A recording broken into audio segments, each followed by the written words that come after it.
Hello everyone. Today's topic is verbs. What are verbs? A verb is a word or a combination of words that shows action or a state of being or a condition.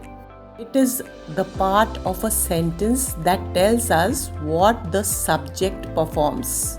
I hope you know the subject and the object. Alright, so verbs are the hearts of English sentences. If there is no verb, then it is not a sentence. So, verbs are also known as doing words, children.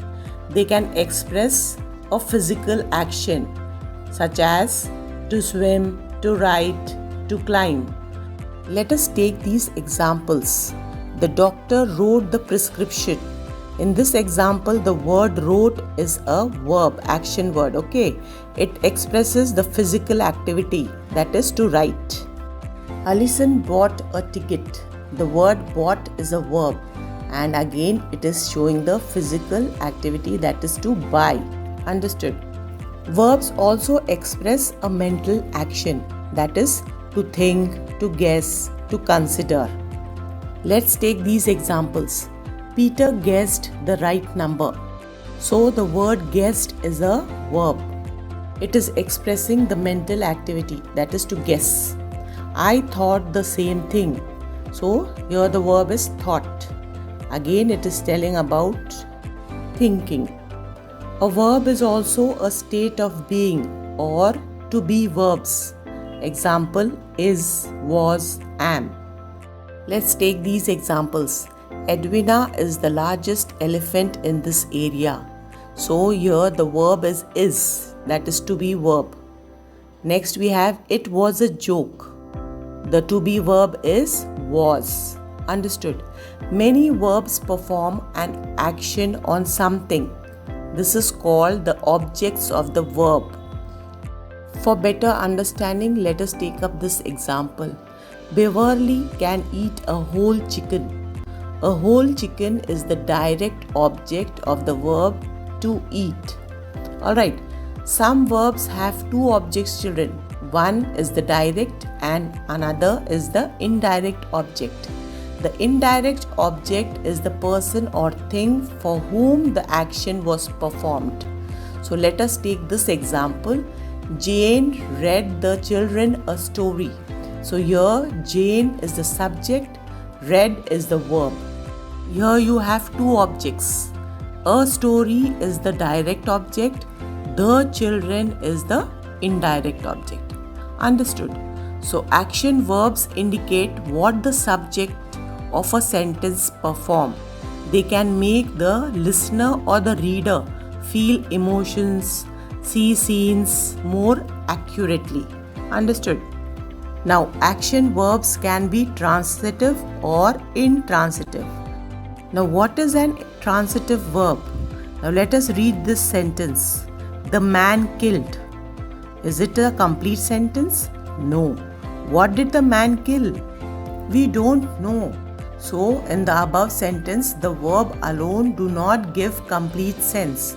So, something must be added to make a complete sense. So, read this sentence. The man killed a snake. Now, this sentence has complete sense. The word snake is called the object of the verb killed. In the above sentence, the direct object, snake, received the action of the verb killed. Understood? So, a verb which requires an object after it to complete its sense is called a transitive verb. The meaning of a sentence with a transitive verb is not complete without a direct object. So, the object can be a thing or a person. If it answers the question what or whom in relation to a verb, then it's a direct object, children. Most verbs are transitive verbs. Now, let us take a few examples. I painted the car. So, here the verb painted demands the object car. Alright. She is reading the newspaper. So, here the verb is reading and the object is newspaper. Alright. So, what is she reading? The newspaper. So one more thing to remember, children, that direct objects are not usually single words. They can be noun phrases, that is more than one word. Let us take this example. Lee bought dozens of cakes. So here the verb is bought and dozens of cakes is the object. Understood? Now let us take up intransitive verb. Now let us read this sentence. The plant grows. Now in this sentence, does it make sense? Yes. The verb grows does not require any object to make the sentence meaningful. So, an intransitive verb is one which is complete in itself without requiring an object. It only involves the subject, children. In most cases, they are followed by an adverb or an adjective or a preposition. For example, James snows. So here snows is the intransitive verb. So here the subject is James. Alright. Then I wake up at 6 a.m. So here the intransitive verb is wake. My throat hurts. So here the verb is hurts. Remember, children, subject plus intransitive verb is sufficient to make a complete sentence. But subject plus transitive verb is not sufficient because transitive verbs demand a direct object. Understood? I hope you understood the whole concept, children. Now let's quickly do this worksheet. Underline and state whether the verb is transitive or intransitive. If it is a transitive verb, then state the object too. Now let us take. The hunter shot a pigeon. So here the verb is shot. Does it have an object? Yes, the object is pigeon. Lion is a wild animal.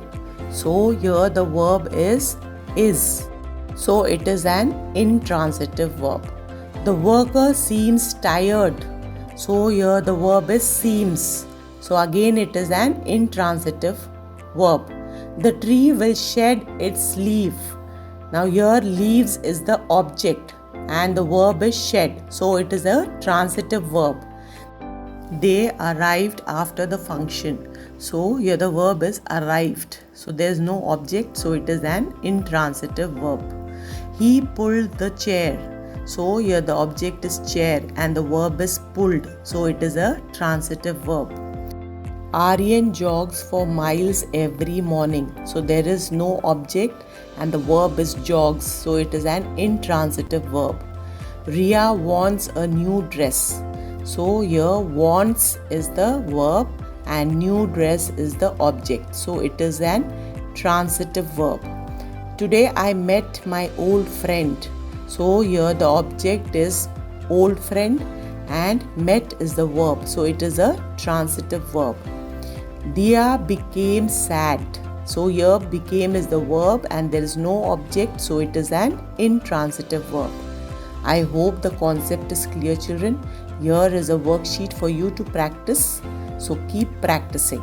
Thank you.